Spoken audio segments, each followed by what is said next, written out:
Welcome to a guide video of sorts. I'm not very good at guide videos, but that's alright. I'm gonna try to be as coherent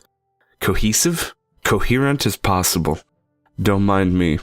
This guide is to cover Prot Paladin build that more or less is best if you're able to live and want to put out a little bit of damage. Before I get started, PSA, big ol' PSA warning. This isn't to be attempted for progression purposes, as its main bulk relies on versatility.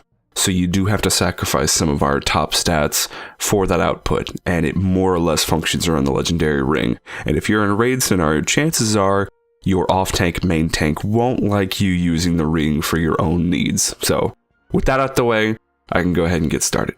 So nothing I'm going to go over here is revolutionary at all. All of this stuff is sort of baseline, but I feel like too many people are using the cookie cutter Prot Paladin layout. So what I mean by that is haste mastery, our best stats. Haste mastery, bonus armor. Obviously bonus armor top. But of the stats that we can roll, haste mastery, that's the way to go. Protection, that's all it's about, because our haste mastery, our mastery lets us absorb more, and our haste lets it put out more holy power. Thus more protection, thus better uptime. And it's all a happy little bubble, and bonus armor is self-explanatory. However, what I like to do is, again, I don't sacrifice everything, but I do like to sub out some versatility where possible. And I currently raid with this setup too, and I know a lot of people, I've gotten some flack for this, but that's why I've decided to go ahead and make a build for it. So I guess the best usage of this would be in something like a heroic dungeon, where chances are if you get a pog healer, you're probably going to live whether or not, because my item level right now is 721 equipped. So that's heroic Hellfire Citadel, and it's definitely good enough to live on just my cooldowns, regardless of what gear I'm wearing at this point, because my tier bonuses, obviously counting those pieces. So what I'm going to cover is a slightly varied build. So the biggest piece in this whole set is your legendary ring. Doesn't have to be fully upgraded, like I think mine's close, if not fully upgraded. 789. Don't know how many total upgrades there are because I'm a pleb. But we're mainly looking at that granting 83% versatility. So I think baseline is 75. I believe that's the baseline for the legendary ring. That's a beast. I mean, I think it was 50 and then they buffed it. That's mainly where you're going to get a lot of this from, but I'm rolling with talents that complement the burst mentality. So it's almost like a retribution mentality when it comes to this. So I believe your talents are all just whatever you want to choose, but if we're looking at what versatility does for us, 15 seconds, so 83%, that's a big deal. So I went ahead and picked the best talent to complement that small time frame, which is Seraphim. And you'll stack up your 5 holy power, spend it on Seraphim, and it'll increase all these other bonus stats, but more importantly, your versatility by 750 for 15 seconds, which will run exactly the same with your legendary ring. So given that, I was like, well shit, might as well do Holy Avenger. Shouldn't be a prod ability unless you're undergeared or you want a certain amount of coverage, a certain amount of cooldowns used in a certain area. I've always liked Holy Avenger, though I know that's not the best talent choice. And Execution Sentence if this is a single target, or I use Light's Hammer if it's an AoE fight. Either way, the key to this is your legendary ring, your Seraphim, your Holy Avenger, and I also optionally I run with a glyph of Focused Shield. If you're having issues with multiple threat targets, then obviously don't glyph this, because it'll only hit one target instead of 3, but that one target will take a lot more damage. And because of our tier set bonus, whoops, get rid of that. Because of our tier set bonus, whenever we use Avenger's Shield, it has a 50% chance to reset. And whenever this reset does occur, it will act as if Grand Crusader procced and will grant you 1 holy power, which complements Holy Avenger. So I guess that's enough talking. Look, it isn't that big of a deal. I'm not switching out every piece that I have for more versatility. In fact, I'm still running haste gems, haste enchants. I can probably sub some of that out, but haste isn't a bad idea. But, you know, my trinkets, like, people are looking at these like, what the fuck are you doing?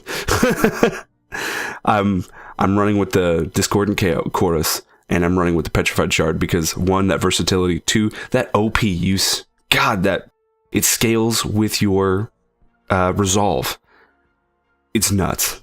Anyway, let's just get straight into it. I'm going to jump into a dungeon and I'll show you my play as it goes, and more importantly, I'll show you results. So yeah. Okay, so here we are just before the pull. The most ideal situation is to obviously pre-pot, let the hunter pull first. That's very important.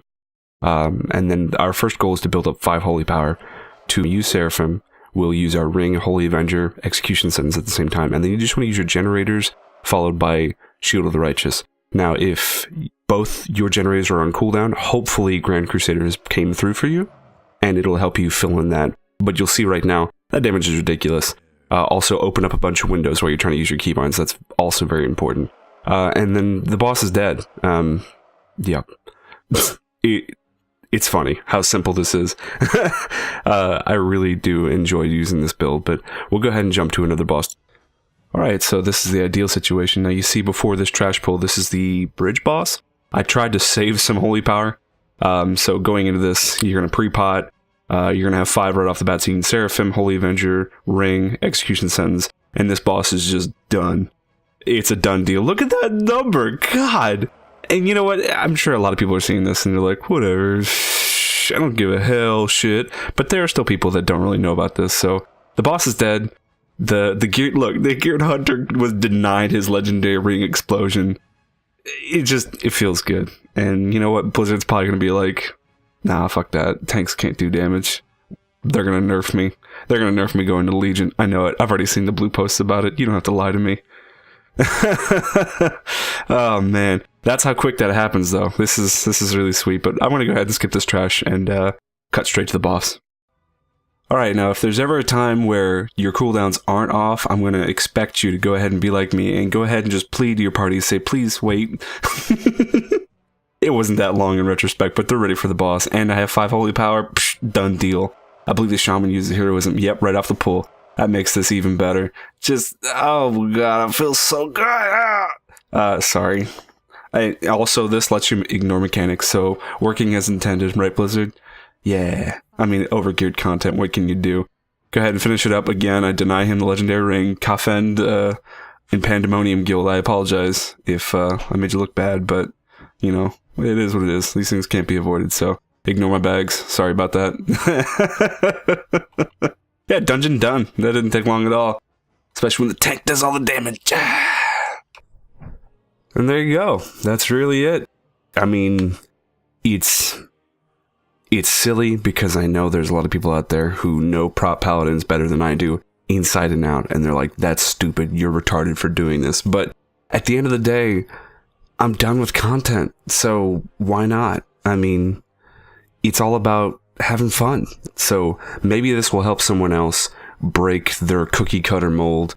I hope it does. I mean, look, I really like this. I'll be switching mains when it comes to Legion, but I've always been a fan of this sort of mentality. And like I warned earlier, it isn't really meant for progression purposes. I use it that way because I use it correct. And if we're actually progressing, oh, hey, class act.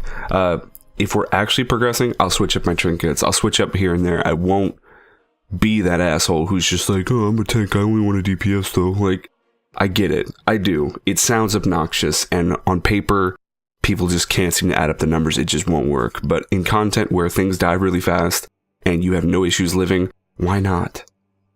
Why not? Anyway, that's it for me. Hopefully I'll have other guides up. I don't really play too many classes. Love the Paladin. Can't wait to do the Demon Hunter. Maybe I can do a Hunter video. I'm not sure. Either way, check out my stuff. Like, comment, subscribe, all that good stuff. Give me your thoughts. Tell me on the telly, like, what are you doing, man? I guess I should have done a fake tapping, but whatever. Do that. Check out my Facebook, my Twitter. Hit me up on there. You can ask me questions there. I'll probably respond a little faster than YouTube. I mean, until I get enough questions to where it takes me 8 hours to sort through them all. But you know what I mean. Yeah. Have a good day. Do that. Yeah.